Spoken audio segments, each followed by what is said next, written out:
Assalamualaikum warahmatullahi wabarakatuh. Perkenalkan, nama saya Sinur Oktavia. Saya dari kelas 4B. Di sini saya akan menjelaskan materi saya dari mata kuliah kimia anorganik, yaitu logam tembaga, perak, dan juga emas. Yang pertama kita bahas sifat fisika dan kimia dari logam tembaga, emas, dan juga perak. Yang pertama, sifat fisika tembaga. Sifat fisika tembaga berwarna kuning kemerahan. Bisa dilihat secara fisik atau nyata, warna tembaga itu adalah kuning kemerahan. Kemudian yang kedua, mudah ditempa, artinya tembaga itu mudah bersifat lunak dan mudah dibengkokkan.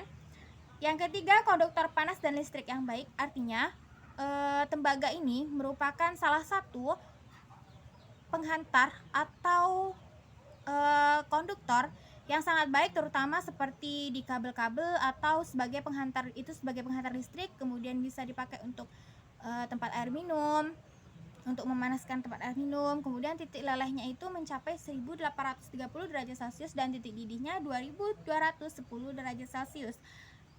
Kemudian ada sifat kimia tembaga. Sifat kimia tembaga itu yang pertama tidak reaktif dan tahan terhadap korosi. Yang kedua, tidak mudah diserang oleh uap air dari asam non-oksidator. Yang ketiga, tidak bereaksi dengan alkali. Yang keempat, tembaga panas dapat bereaksi dengan uap belerang dan halogen. Selanjutnya ada sifat fisika perak. Yang pertama itu lentur, kedua lunak, berkilau, konduktivitas listrik dan termal tertinggi dari semua logam. Sama halnya dengan logam tembaga tadi, lentur, lunak, dan berkilau adalah ciri-ciri dari logam golongan transisi, yaitu 1B, yaitu logam mulia yang memiliki sifatnya yaitu lentur dan serta lunak dan tidak tahan dan tidak mudah terkena korosi atau tidak reaktif. Salah satu ciri khas dari logam golongan 1B. Kemudian ada sifat kimia perak, stabil dalam oksigen dan air, artinya dia tidak mudah bereaksi dengan oksigen maupun air. Kemudian yang kedua, tetap tereduksi ketika terkena senyawa, belerang di udara atau air untuk membentuk lapisan sulfida hitam. Nah, salah satu ciri dari golongan logam 1B ini adalah mereka tidak mudah bereaksi dengan asam-asam lain, namun dapat bereaksi dengan belerang. Kemudian yang kelima ada sifat fisika emas. Sifat fisika emasnya itu titik leleh berbentuk padat, titik lelehnya 1064 derajat Celcius, titik didihnya 2700 derajat Celcius, massa jenisnya itu pada suhu kamar 19,3 gram per mili, jari-jari atomnya 144 ppm, cepat rambat suaranya adalah 2030 meter per sekon. Kemudian ada sifat kimia dari emas, nomor atomnya 79, massa atom 197, termasuk logam golongan transisi periode 6, golongan 1B. Selanjutnya ada kegunaan logam tembaga, perak, dan juga emas. Yang pertama kita bahas kegunaan dari tembaga.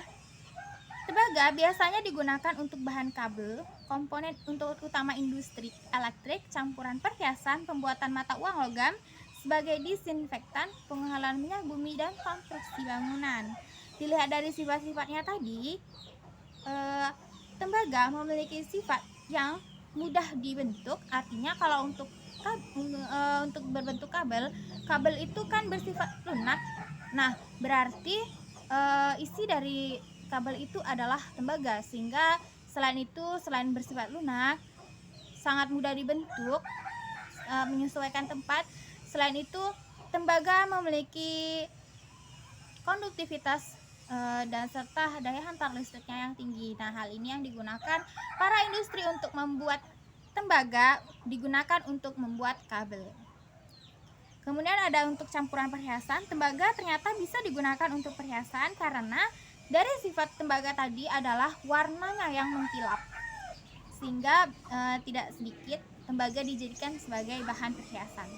Kemudian pembuatan mata uang logam. Kenapa tembaga ini digunakan sebagai mata uang logam? Karena tembaga itu sangat tidak reaktif dan tidak mudah terkena korosi. Nah, untuk membuat mata uang, kita tentu perlu mempunyai kualitas yang sangat tinggi. Kalau mata uangnya mudah rusak, maka tentu saja mata uang tersebut tidak akan bernilai. Nah, karena sifat tembaga tadi yang tidak mudah reaksi dengan asam non oksidator, kemudian tidak mudah korosi, sehingga tembaga sangat cocok dijadikan sebagai mata uang karena tahan lama dan tidak mudah bereaksi dengan macam-macam apapun seperti tadi non oksidator, bereaksi dengan asam-asam. Kemudian sebagai pengolahan minyak bumi dan konstruksi bahan bangunan, selain itu dapat digunakan sebagai disinfektan karena tembaga itu memiliki fungsi yaitu membunuh atau menghambat pertumbuhan bakteri, sehingga tidak jarang bahwa tembaga itu kadang digunakan sebagai tempat untuk menyimpan air minum. Kemudian ada kegunaan dari perak. Perak digunakan dalam bidang kecantikan dan kesehatan. Perak bersifat antiseptik, antiinflasi, dan antimikroba. Sehingga perak sering digunakan dalam krim dan lotion untuk membersihkan jerawat. Nah, ternyata perak ini ada di dalam kebutuhan kita sehari-hari, yaitu terutama pada antiseptik, antiseptik, kemudian krim, lotion. Bagi yang perempuan biasa menggunakan hand body yang biasa atau krim wajah yang biasa ternyata di dalamnya itu mengandung perak. Kenapa? Karena perak ini memiliki antiseptik yang tinggi serta dapat menghambat atau pertumbuhan mikroba di dalamnya, sehingga sangat cocok untuk menghilangkan kuman yang ada di wajah kita atau di badan kita, karena sifatnya ini yang bisa membunuh mikroba atau menghambat pertumbuhan mikroba, sehingga sangat bagus digunakan dalam produk kecantikan dan juga kesehatan. Selain itu, yang ketiga ada kegunaan dari emas. Emas digunakan sebagai konduktor dalam ponsel pintar, penambal gigi, pemantul radiasi sinar matahari dalam kaca, pelapis bangunan, dan bahan sirkuit, serta pelumas untuk kendaraan luar angkasa. Emas digunakan ternyata di dalam ponsel kita itu ada emas, campuran emas, kemudian penambal gigi itu biasanya kadang terdiri dari emas. Kenapa? Karena berdasarkan sifatnya tadi, emas itu tidak mudah reaktif, tidak bersifat korosif, kemudian tidak mudah larut dalam senyawa-senyawa non oksidator. Artinya jika ditambalkan di gigi akan aman-aman saja dan tidak akan mudah larut. Makanya emas digunakan sebagai penambal gigi karena sifatnya yang aman, serta selain itu emas juga termasuk logam yang sangat kuat. Nah, emas ini kadang banyak sekali kegunaannya karena merupakan campuran untuk logam-logam lain, digunakan campuran untuk logam-logam lain, sehingga kegunaannya itu sangat banyak sekali.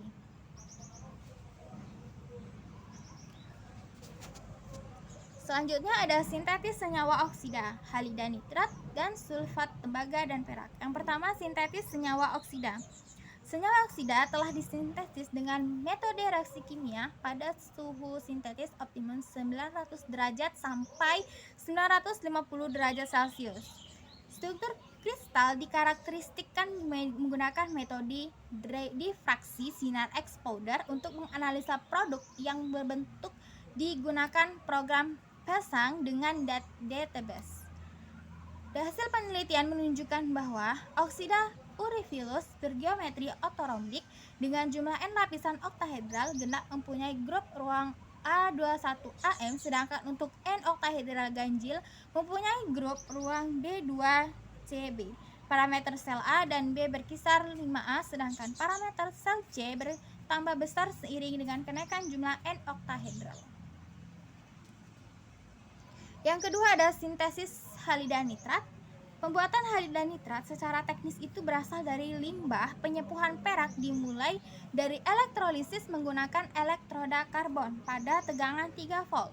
Kemudian direaksikan logam perak yang terdeposisi dengan larutan asam nitrit pekat 8 molar berlebih untuk selanjutnya dilakukan kristalisasi.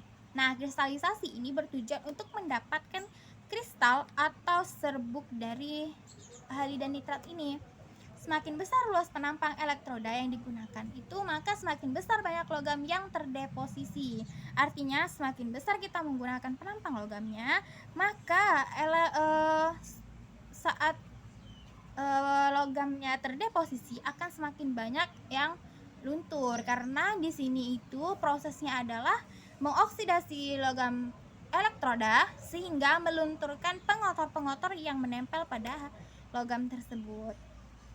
Kemudian yang ketiga ada sintesis tembaga sulfat dan perak.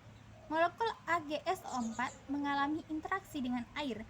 Proses interaksi mempengaruhi jarak atom yang berkaitan dan sudut ikatan. Dibuktikan dengan penambahan nilai setelah molekul dioptimasi. Molekul perak sulfat dioptimasi dengan air juga dipengaruhi oleh muatan dan medan gaya antar molekul yang berpengaruh terhadap jarak dari masing-masing atom yang berpengaruh terhadap ikatan antar molekul yang berinteraksi.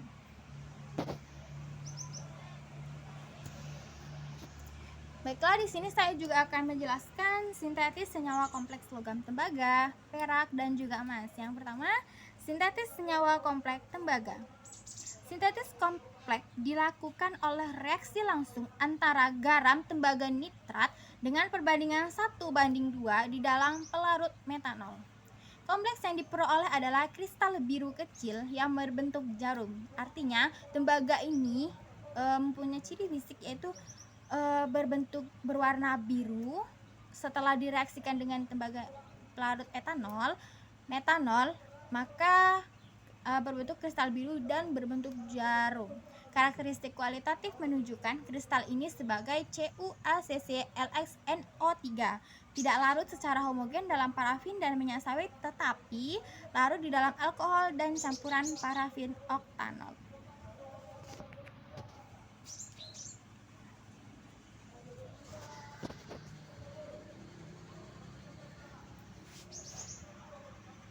Selanjutnya ada sintesis senyawa kompleks perak.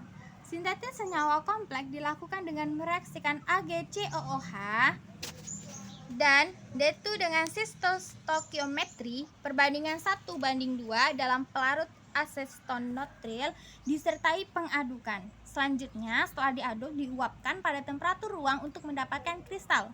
Selanjutnya, uji daya titik leburnya menggunakan Fischer.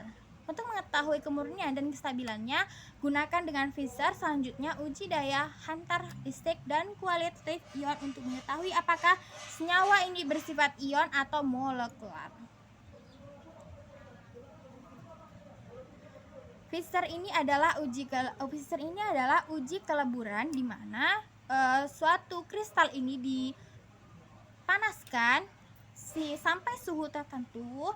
Nah, apabila dia larut, maka bisa dibandingkan dengan senyawa murni senyawa kompleks perak yang murni, berapa uji titik leburnya berbandingkan dengan apa yang kita percobakan dengan menggunakan metode Fischer ini.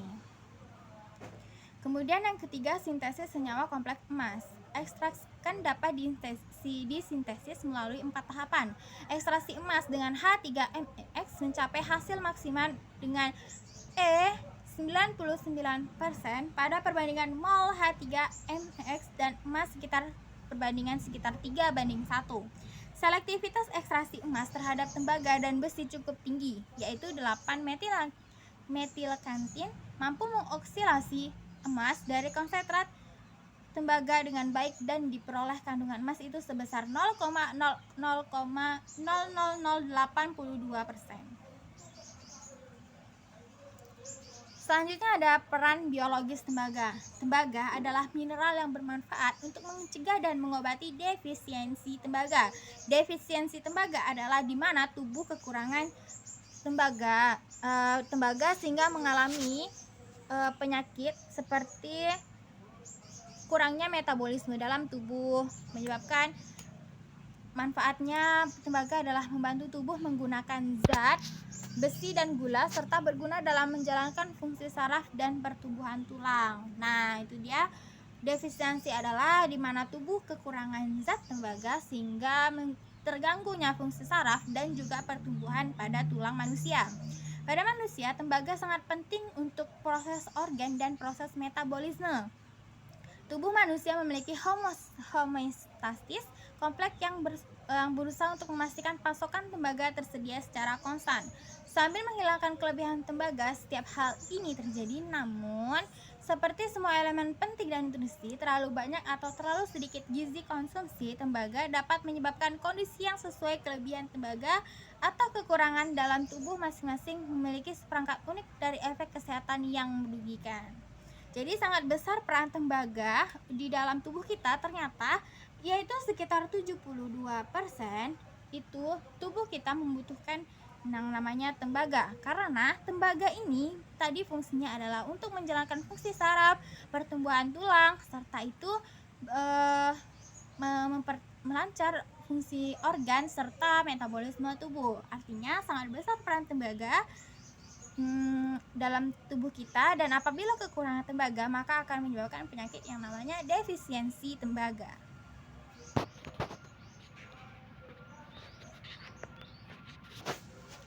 Selanjutnya ada sumber logam tembaga, emas dan juga perak. Sumber logam tembaga. Tembaga ditemukan dalam bentuk oksida seperti kuprit dan tembaga sulfida seperti kalkosit. Tembaga juga ditemukan dalam mineral lain seperti kalkopirit dan bronite. Tembaga juga ditemukan dalam senyawa karbonat seperti malasit, azurit, dan atamis. Sumber tembaga sebagai unsurnya dapat ditemukan di negara Swedia, di Gunung Ural, jumlah yang besar terdapat di Amerika dekat Danau Superior. Walaupun dalam bentuk unsurnya tembaga ini juga mengandung sedikit logam lain seperti perak, bismut, dan juga timbal. Nah, jadi penghasil tembaga terbesar di dunia adalah Amerika, kemudian ada Swedia. Itu merupakan penghasil tembaga terbesar di dunia. Namun tembaga tersebut belumlah tembaga murni.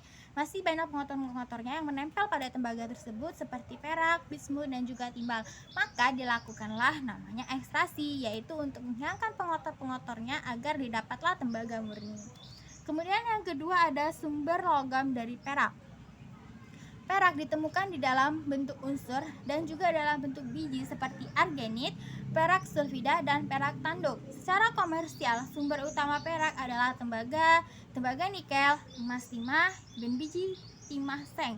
Perak diekstraksi dari limbah anoda dan pemurnian elektrolit tembaga. Nah, ini yang saya bilang tadi, perak ini itu ditemukan di dekat-dekat tembaga itu sebagai pengotor dari tembaga. Tembaga diekstraksi akan melunturkan pengotor-pengotornya tadi seperti perak. Nah, muncullah perak tersebut. Nah, perak ini didapatkan lagi, kemudian diekstraksi lagi sehingga menghasilkanlah perak murni. Nah, jadi perak ini ternyata terdapat di dalam pengotor dari logam tembaga yang diekstraksi sehingga dihasilkanlah perak. Kemudian yang ketiga, sumber logam emas. Emas ditemukan di bawah tanah dan di sungai. Tepian sungai muncul saat emas yang diikat batu dilepaskan oleh erosi batu di sekitarnya dan mengalirkan air. Emas biasanya ditemukan sebagai paduan logam sampai tingkat tertentu dengan perak atau kadang-kadang dengan merkuri sebagai amalgam.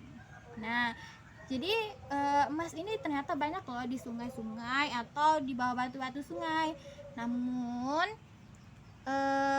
harus melalui erosi yang dilepaskan oleh batu di sekitarnya, kemudian dialirkan. Nah, emas ini juga banyak sekali kegunaannya karena merupakan campuran dari berbagai logam. Untuk membuat logam-logam maka diperlukanlah emas, sehingga untuk membuat produk-produk itu biasanya banyak dicampurkan dengan emas, sehingga emas ini banyak sekali kegunaan dan manfaatnya, yaitu sebagai campuran. Nah, kemudian yang terakhir ada ekstraksi logam tembaga, perak, dan juga emas. Ekstraksi logam tembaga. Metode yang digunakan tergantung dari sifat alami dari biji tembaga tersebut. Biji sulfida seperti kalkopirit diubah menjadi tembaga menggunakan metode yang berbeda dari biji silikat, karbonat, dan sulfa. Jadi tembaga itu ada bermacam-macam. Ekstraksi menurut sifat dari tembaganya itu. Kalkopirit adalah salah satu biji sulfida tembaga. mengandung sedikit tembaga dan harus dipekatkan, misalnya dengan voltasi buih. Biji yang dipekatkan dipanaskan dengan silikon dioksida dan oksigen pada tanur. Ion tembaga pada kalkopirit direduksi menjadi tembaga 1 sulfida dan direduksi lebih jauh pada tahap akhir. Besi di dalam kalkopirit diubah menjadi besi 2 silikat yang mana akan dibuang. Tembaga sulfida yang dihasilkan selanjutnya diubah menjadi tembaga dengan bantuan oksigen. Selanjutnya ada logam ekstraksi perak. Ekstraksi logam perak. Hidrometalurgi adalah teknik ekstraksi yang paling bagus untuk mengekstraksi logam perak. Cara ini menggunakan asam sebagai pelarut untuk melarutkan logam. Tujuan dengan menggunakan asam ialah untuk melunturkan atau menghilangkan logam-logam lain yang menempel pada perak yang larut di dalam asam. Karena perak itu sukar larut, maka untuk menghilangkan pengotor ini menggunakan asam agar dapat perak murni. Jadi, karena perak itu sukar larut di dalam asam, makanya untuk mendapatkan perak murni digunakanlah asam agar pengotor atau yang menempel di dekat perak itu luntur sehingga dihasilkanlah perak murni sisanya. Seperti itu. Kemudian yang terakhir ada ekstraksi logam emas. Cara mengekstraksi logam emas itu sama, juga digunakan asam, terutama itu asam yang sangat kuat yaitu asam sulfat. Cara ini juga untuk melunturkan pengotor yang ada di dekat emas. Jadi apabila ditemukan suatu emas di suatu daerah, itu belum emas asli, belum emas murni, akan tetapi emas yang masih terdapat pengotor-pengotor atau campuran di dalamnya, sehingga dibutuhkanlah ekstraksi, yaitu dengan menggunakan asam agar pengotor-pengotor yang berada di dekat emas itu luntur sehingga didapatlah emas murni. Sekian dari presentasi saya, kurang dan lebihnya saya mohon maaf. Saya akhiri, wassalamualaikum warahmatullahi wabarakatuh.